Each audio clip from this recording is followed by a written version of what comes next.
베드로후서 1장을 통해서 영적으로 성장하라, 이런 제목으로 함께 은혜 나누도록 하겠습니다. 우리는 앞에서 베드로 전서를 살펴봤는데 베드로 전서의 주제는 고난이었습니다. 베드로가 소아시아에 있는 성도들에게 이제 로마의 압제가 시작되면서 신앙을 지킬 것을, 고난을 이기고 신앙을 지킬 것을 간구하는 편지를 썼던 것이 베드로 전서입니다. 그 베드로 후서는 거기에 이어서 이제 외부적인 고난, 로마의 외부적인 고난으로부터 우리가 이겨야 된다, 극복해야 된다, 이런 이야기를 했는데, 그 다음에는 후서에서는 내부적인 고난, 교회 내적인 고난으로부터 승리해야 된다, 이런 이야기를 하고 있습니다. 교회 내적인 고난이 뭐였습니까? 이때 당시 소아시아 지역에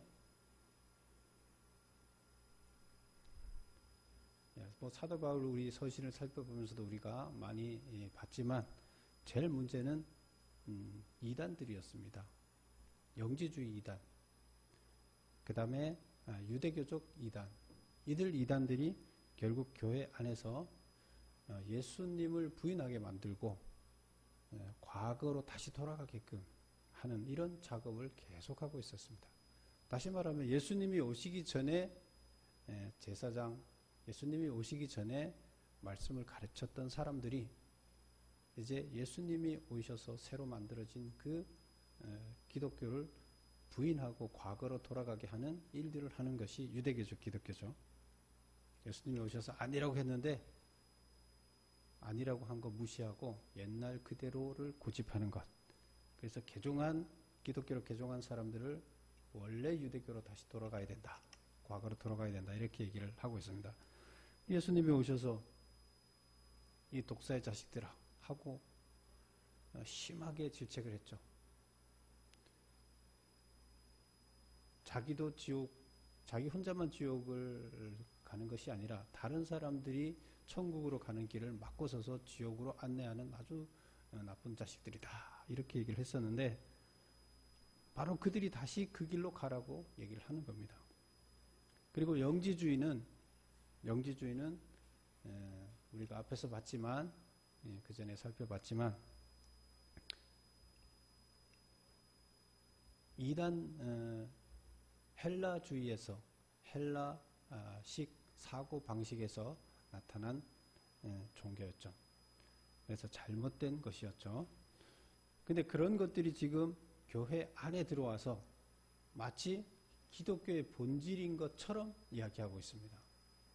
그래서 그런 부분에 대해서 지금 믿음이 연약한 자, 아직 성장하지 않은 사람들, 그들은 어떤 일이 발생하느냐, 이거도 맞는 것 같고 저거도 맞는 것 같고 뭔지 모르고 그 사람들이 많이 가는 쪽으로 몰려가게 돼 있고 현실의 필요에 따라서 쫓아가게 돼 있는 거죠. 그래서 베드로는 영적으로 성장하지 않으면 너희들은 다 구원받을 수 없는 길로 가게 된다. 그래서 다시 구원받을 수 있는 길로 가려면 영적으로 성장해서 그런 내적인 어려움, 그런 것들을 스스로 극복할 능력을 가져야 된다, 이렇게 얘기를 합니다. 그래서 스스로 극복할 능력을 키워라 하는 것이 오늘의 이야기입니다. 우선 1절, 2절에서는 베드로가 인사말을 하죠. 그 다음에 3절에 가보면 이렇게 얘기합니다. 그의 신기한 능력으로 생명과 경건에 속한 모든 것을 우리에게 주셨으니 이는 자기의 영광과 덕으로서 우리를 부르신 이를 알므로 말미암음이라. 그의 신기한 능력, 그가 누굴까요? 예수님을 얘기합니다. 예수님의 신기한 능력으로 생명과 경건에 속한 모든 것을 우리에게 줬다. 예수님의 능력으로 우리한테 뭘 줬어요? 생명과 경건에 속한 모든 것을 줬어요. 생명과 경건에 속한 모든 것을 줬다 그러면 예수님이 우리한테 생명을 줬다는 얘기고 경건에 속한 모든 것을 줬다는 것은 우리의 삶이 경건한 삶으로 변화된다는 얘기입니다. 그래서 생명도 줬고 영원한 생명, 구원도 줬고 경건도 줬다. 우리의 삶이 변화돼서 하나님의 말씀대로 살 수 있는 능력, 그것이 경건의 능력이죠. 바로 그 경건도 줬다는 거예요. 누가요? 예수님이 무엇으로 줬어요? 그의 신기한 능력 때문에 이것이 가능하다는 겁니다. 그러면 그의 신기한 능력은 어떤 걸까요? 예수님의 신기한 능력은 도대체 뭔데? 얼핏 생각해 보세요. 머릿속에. 지금까지 우리가 이렇게 들어왔던 것을 보면 예수님의 신기한 능력 때문에 내가 구원도 얻을 수가 있고 내가 경건의 실천력, 경건의 능력도 생긴다. 그러면 예수님의 그 능력은 뭘까요? 그리스도인들은 그리스도인의 신적인 능력을 통해서 생명과 경건에 속한 모든 것을 받게 된다.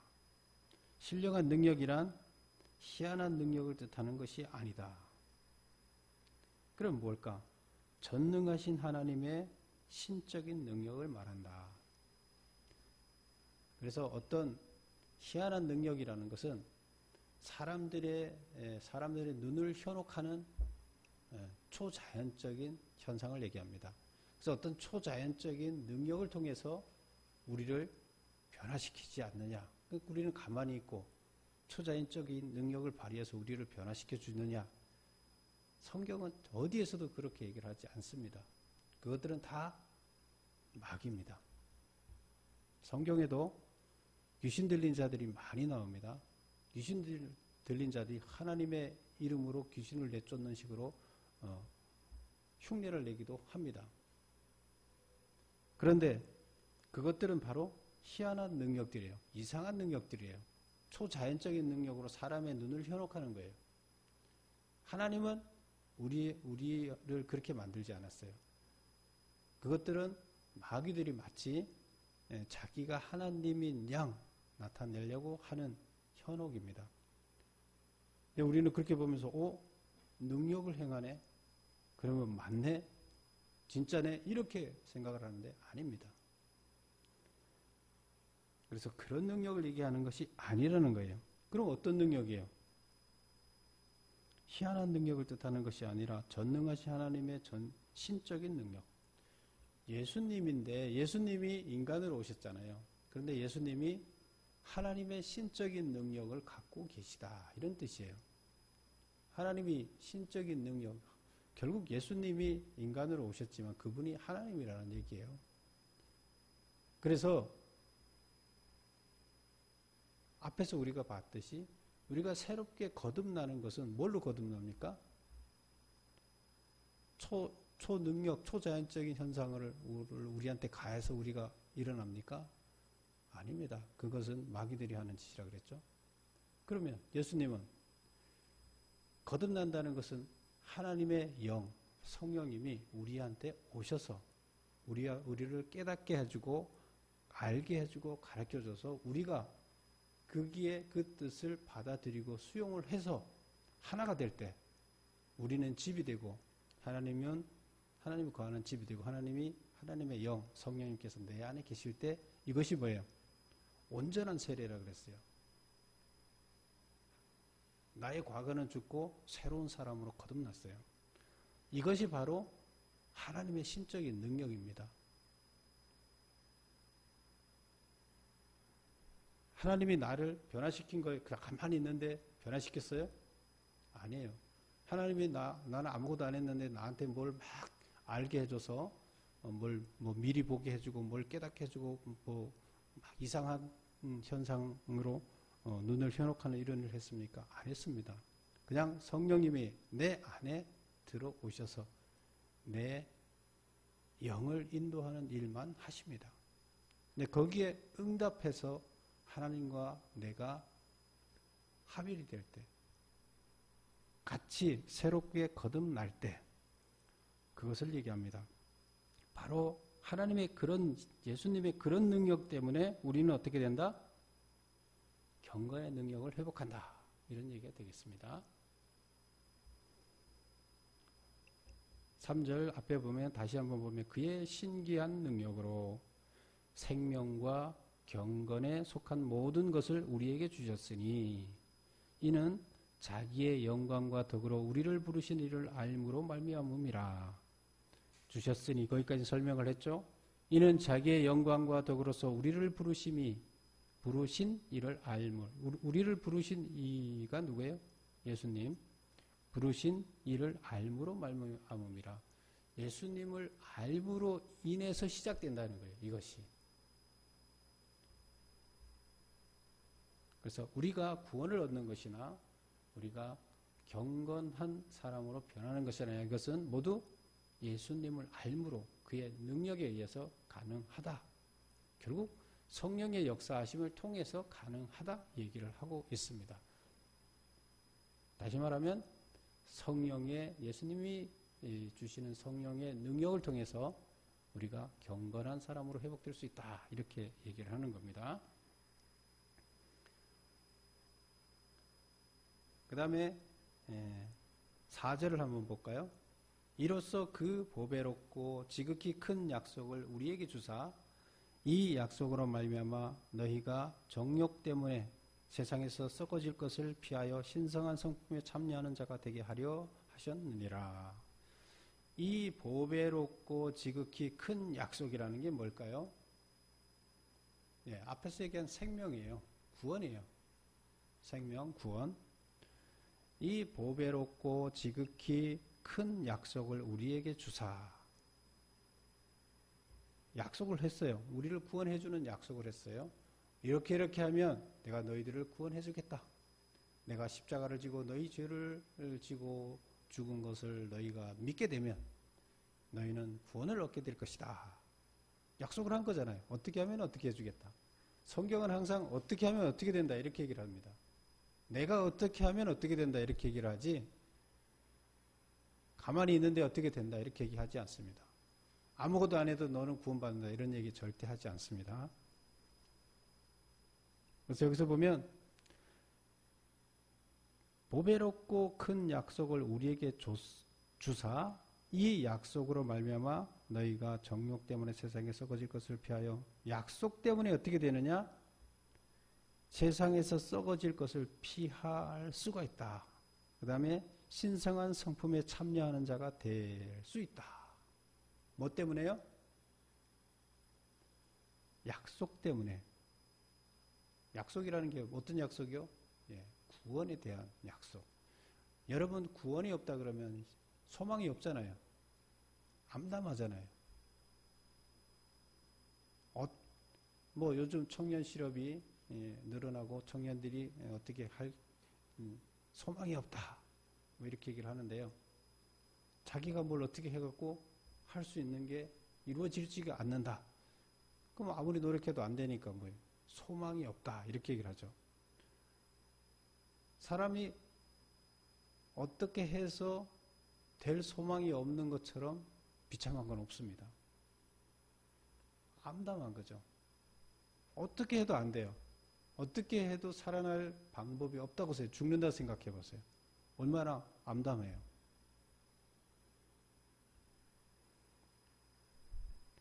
뭐 지금 우리나라는 그런 구조는 아니지만 지금 아직도 세계에는 후진국들이 많이 있습니다. 그 후진국에서는 아직도 자유가 없잖아요. 그래서 자유가 박탈당하고 노예처럼 살고 있는 사람들이 아직도 있어요. 근데 그들에게는 참 소망이라는 게 없습니다.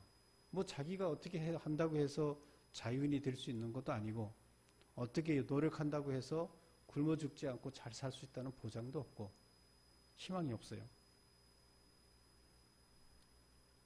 그런데 희망이 없는 우리들한테 희망을 주셨다는 겁니다. 그래서 도저히 살 수 없는 우리들에게 살 수 있는 희망을 줬어요. 그게 바로 약속이에요. 생명의 구원에 대한 약속을 준 거예요.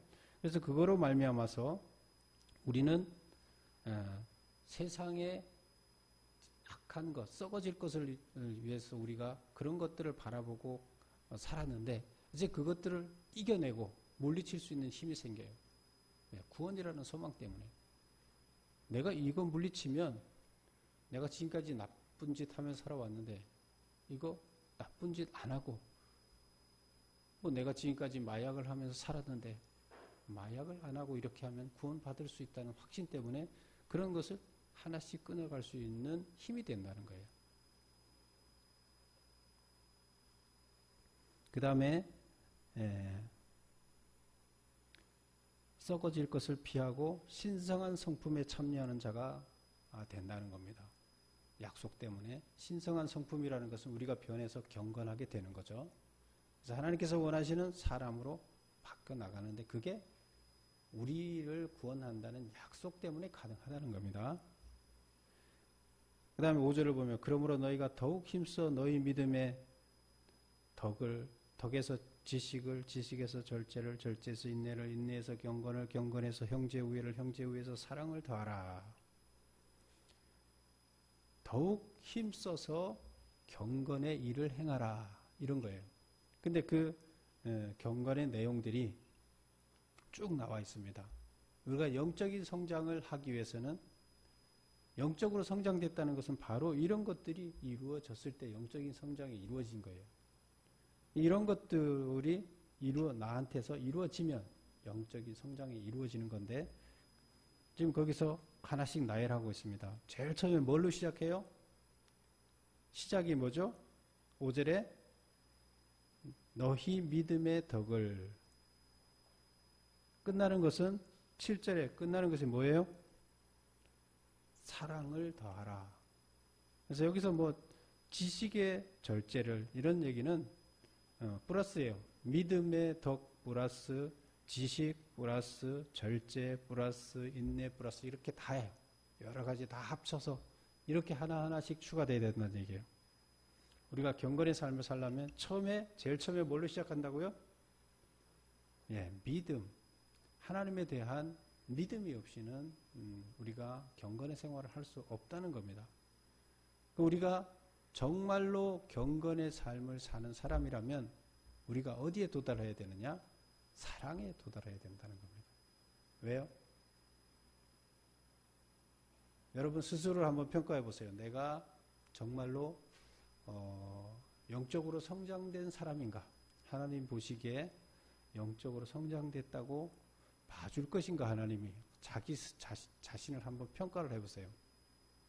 근데 거기에 지금 여기 있는 내용들이 다 이렇게 이루어져야 되고 마지막에 어떤 마음이 있어야 되느냐? 사랑하는 마음이 가득해야 됩니다. 그렇게 될 때 영적인 성장이 이루어지는 겁니다. 우리가 무슨 일이 안 될 때 사랑하는 마음이 있습니까? 잘 없죠. 화가 나게 되고 자꾸 이렇게 사랑의 반대로 가게 되죠. 누구를 원망하게 되고 화가 나게 되고 이것은 뭐예요? 이것은 내가 경건한 사람으로 거듭난 사람으로 회복이 제대로 안 됐다는 얘기입니다. 믿음 다음에 뭐예요? 지식을 얘기하고 있어요. 지식은 어떤 지식을 얘기할까요? 제가 여기 옆에 써놨습니다. 믿음의 덕 해서 그리스도인은 믿음을 통해서 구원을 얻게 되어 썩어질 것을 피하고 하나님의 성품에 참여하게 된다. 하나님의 성품에 참여한다는 것은 하나님 성품처럼 된다는 거예요. 믿음은 그리스도인의 삶의 밑바닥이 된다. 그래서 그리스도인의 삶의 밑바닥이 뭐예요? 하나님을 믿는 믿음이 있기 때문에 거기서부터 시작되는 거예요. 믿음은 소망에서부터 시작되는 거죠. 구원에 대한 소망, 믿음. 그 다음에 보면 지식은 하나님의 뜻대로 살아가는 데 필요한 지식 또는 통찰력을 말한다. 우리의 세상적인 지식을 여기서 얘기하는 게 아니에요. 뭘 얘기합니까? 하나님의 뜻이 뭔지를 우리가 깨닫고 그 뜻대로 살아가기에 필요한 지식이에요. 그리고 통찰력이에요. 내가 이렇게 사는 것이 하나님의 뜻일까? 아닐까? 이것을 알고 판단할 수 있는 능력이에요. 이런 지식을 갖고 있어야 되네요. 믿음 다음에 바로 얘기한 게 뭐예요? 지식이에요. 그럼 지식은 어디서 나와요? 하나님의 말씀에서부터 나오는 겁니다. 우리가 하나님의 말씀을 알지 못하면, 하나님의 말씀은 어디에 있다 그랬어요? 성경에는 아주 극히 작은 일부분이다. 성경에. 그러나 우리가 제일 접하기 쉽고 빨리 알 수가 있다. 그리고 자연에 하나님의 창조주의 성품이 자연 속에 다 녹아져 있다. 자연을 하나하나 살펴보다 보면 하나님을 믿을 수밖에 없게 된다.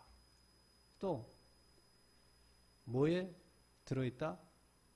하나님이 만들어간 역사 속에 하나님의 뜻이 들어있다. 우리 그렇게 볼 수 있습니다. 근데 많은 역사들을 세상의 권력자들이 역사를 왜곡을 시켰어요. 그것은 하나님의 역사를 바로 볼 수 없게 만드는 작업이에요. 그래서 그런데 우리는 잘못 현혹돼서 하나님의 뜻을 바로 볼 수 없게, 성경을 왜곡시키는 거나 똑같아요. 역사를 왜곡시키는 것은. 그래서 자연을 훼손하는 것도 하나님의 성품을 바로 볼 수 없게끔 만들어버리는 거고, 파괴해버리는 거고, 성경을 잘못 해석해 놓은 것도 하나님의 뜻을 잘못 볼 수 없게 만드는 것이고, 역사를 왜곡시키는 것도 마찬가지예요. 근데 이거는 대부분 누가 하나요? 권력자들이 하게 됩니다. 성경 해석은 누가 잘못하나요? 성경을 읽어줄 권력자들이, 해석해줘야 권력자들이. 그래서 우리는 이 하나님의 뜻을 제대로 알지 못하게 하는, 이 파괴하는 이 작업을 하는 사람들한테는 하나님께서 심한 벌을 줄 것이다. 그 다음에 절제입니다. 절제는 육체적 욕망에 지나친 방종과 이방세계의 성적 남용에 반대되는 의미로 사용되었으며 성령의 역사를 통해서 이루어지는 성령의 열매에 속한다. 그러니까 절제는 사실 우리 인간들이 스스로 절제하기가 참 어렵습니다. 근데 성령의 도우심을 통해서 절제가 가능한 거예요. 마약하는 사람이 어느 날 마약을 끊는다. 자기의 의지로 쉽지가 않습니다. 담배를 피우는 사람이 끊는다. 자기 의지로 쉽지 않아요. 그런데 성령이 도우시면 아주 쉽습니다. 간단합니다. 그래서 육체적 욕망, 방종 이런 거에 대해서도 하나님의 영이 우리를 돕게 되면 우리는 그런 것으로부터 우리는 자유로울 수가 있다. 이렇게 얘기를 합니다. 그 다음에 인내. 인내라는 것은 모든 것에서 필요합니다. 고난이라는 것은 인내를 전제로 하는 거였죠. 고난이 없이는 우리는 성장할 수 없다. 고난을 극복해야 된다. 이렇게 계속 얘기해 왔잖아요. 베드로가. 그러면 그 고난은 인내를 전제로 하는 거예요. 인내가 없이는 고난을 이겨낼 수가 없는 거예요. 약속을 믿고 소망하는 가운데 고난과 악에 대항하여 용기 있게 지속적으로 참는 것, 환난을 견디어서 끝내 승리를 쟁취하는 것. 그래서 고난을 극복하고 견디고 이겨내기 위해서는 인내해야 된다.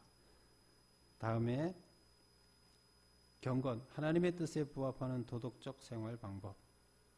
계속 얘기를 했죠. 형제 우애. 이것은 이제 믿음 안에서 한 형제가 된 그런 교제를 얘기하는 거죠. 믿음 안에서 친형제처럼 교제를 이루는 이런 사랑을 나누는 것을 얘기하는 거고, 거기에서 더 넓게는 형제 우애에서 다음에 사랑으로 가는 건데, 사랑까지 가면 믿음으로 시작된 그리스도인의 덕목이 사랑으로 완성된다. 사랑은 모든 덕목들 가운데 으뜸이며 사랑의 본체인 하나님께서 아들 예수 그리스도를 통해서 이 세상에 보여주신 것으로 남을 위하여 자기 자신을 희생하는 행동을 의미하며 하나님께서 우리 속에서 이루고자 하시는 것이다. 하나님께서 우리 안에서 결국에 이루고자 하는 것이 뭐다? 예, 최종적인 목표는 사랑입니다. 하나님께서 우리 가운데서 희생을 통한 사랑을 이루어내기를 원하십니다. 우리는 지금까지 나열한 이런 덕목들을 한번 살펴보세요. 과연 내 안에 이런 덕목들이 있는가? 이런 것들을 이기고 극복할 수 있는 능력이 나한테 있는가? 없다 그러면 우리는 어떻게 해서 극복한다고요? 하나님의 도우심을 통해서, 예수님의 도우심, 곧 성령의 도우심을 통해서 가능하다는 얘기입니다. 근데 성령의 도우심을 구해야 되는 것입니다. 그래서 이런 것들을 통해서 결국 내 영이 성장하게 되면 어떤 내부적인 교회 안에 어떤 내부적인 공동체 안에 어떤 내부적인 위협이 있다. 항상 공동체에는 위협이 따르게 돼 있어요. 마귀가 가만히 있겠어요? 그 교회 안에 잘 성장해 가고 있는 교회라 그러면 그 교회 안에 이단을 투입시킵니다. 누가? 마귀들이. 그래서 항상 성장하지 못하게끔 잘못되게끔 만들어가는 일을 누군가가 합니다. 악의 세력들이.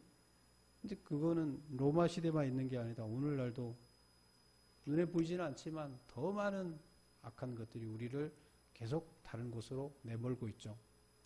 그걸 이길 수 있는 힘은 어디서 나온다? 바로 이런 영적으로 우리가 성장해야 가능하다는 겁니다. 영적으로 성장하지 않으면 우리는 믿음을 지킬 수가 없고 결국 구원에 이를 수가 없습니다.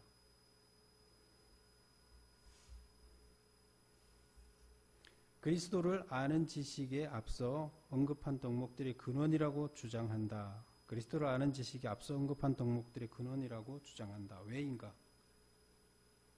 그리스도는 자신에 대한 지식을 통해서 그리스도인들에게 신의 성품에 참여할 수 있도록 하시기 때문이다. 우리 10절을 한번 볼게요. 그러므로 형제들아 더욱 힘써 너희 부르심과 택하심을 굳게 하라. 너희가 이것을 행한즉 언제든지 실족하지 아니하리라. 여기서 부르심과 택하심을 굳게 하라. 너희가 이것을 행한즉, 이것을 행한다는 게 뭐예요? 이것을 행한즉, 이것이 뭘까요? 예, 앞에서 지금 나열한 이 실천 덕목들이에요. 이 실천 덕목을 행한즉 언제든지 실족하지 아니하리라. 이 덕목을 행한다는 것은 결국 영적으로 성장했다는 거예요. 내가 이렇게 살고 있다는 것은 영적으로 성장했다는 거예요. 영적으로 성장했으면 어떤 일이 있어도 실족한다는 거 뭐예요? 이렇게 돌다리를 건너가다가 발을 잘못 디뎌서 실족, 발을 잘못 놓는 거예요. 그래서 개울에 빠지는 거죠. 낭떠러지 떨어지는 거죠. 그럼 죽잖아요.